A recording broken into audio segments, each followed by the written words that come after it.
Hello, my name is Jordan Watts, and today I'm going to describe to you all the basic parts of a guitar. Let us begin. The headstock. The headstock is located at the end of the guitar neck furthest from the body.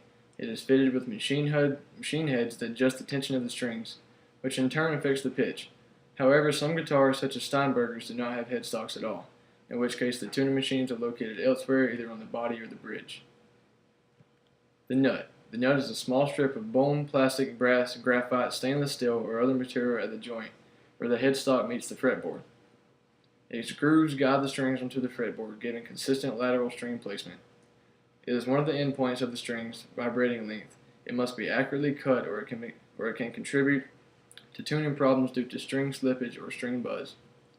To reduce string friction in the nut, which can adversely affect tuning stability, some guitars fit a roller nut. Some instruments use a zero fret just in front of the nut.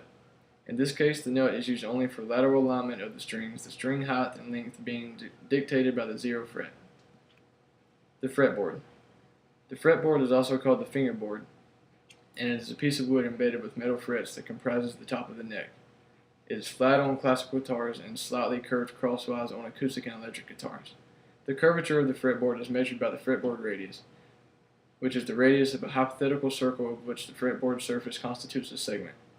The smaller the fretboard radius, the more noticeably curved the fretboard is. Most modern guitars feature a 12-inch neck radius, while other guitars from 1960s and 1970s usually feature a 6 to 8-inch neck radius. Pinching a string against the fretboard effectively shortens the vibrating length of the string, producing a higher pitch. Fretboards are most commonly made of rosewood, ebony, maple, and sometimes manufactured or composite materials such as HPL, or resin. Frets. Frets are metal strips, usually nickel alloy or stainless steel, embedded along the fretboard and located at exact points that divide the scale length in accordance with a specific mathematical formula. Pressing a string against a fret determines the string's vibrating length and therefore its resultant pitch. The pitch of each consecutive fret is defined as a half-step interval on the chromatic scale. Standard truss rod. The truss rod is a metal rod that runs along the inside of the neck. It is used to correct changes to the neck's curvature caused by the neck timbers aging, changing in humidity, or to compensate for changes in the tension of the strings. Strings. The standard guitar has 6 string, but 4, 7, 8, 9, 10, 11, 12, 13, and 18 string guitars are also available. Classical and flamenco guitars historically used cut strings, but these have been superseded by polymer materials such as nylon and fluorocarbon. The neck. A guitar's frets, fretboard, tuners, and headstock and truss rod are all attached to a long wooden extension, collectively constituting its neck. The wood used to make the fretboard usually differs from wood in the rest of the neck.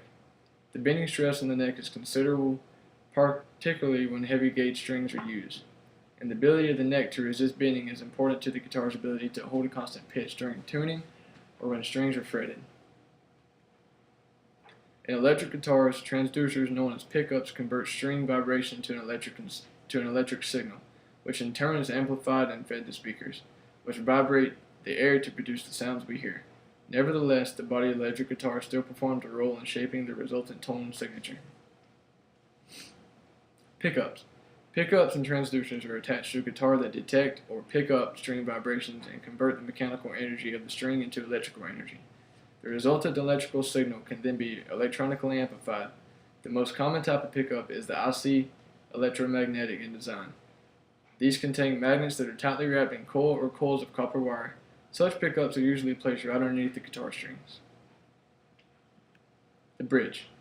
The main purpose of the bridge on an acoustic guitar is to transfer the vibration from the strings to the soundboard, which vibrates the air inside of the guitar, thereby amplifying the sound produced by the strings.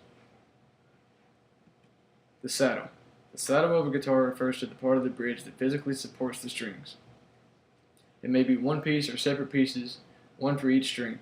The saddle's basic purpose is to provide the endpoint for the string's vibration at the correct location for proper intonation, and on an acoustic guitar to transfer the vibrations throughout the bridge into the top of the wood guitar.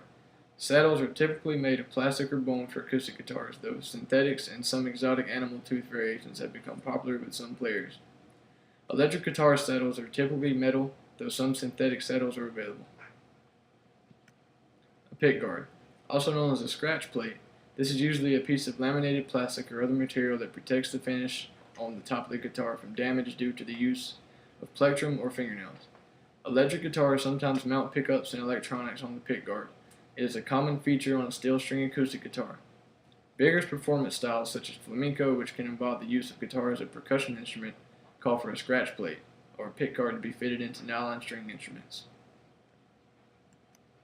Thank you for your time, and I hope you have educated you on the basic parts of a guitar.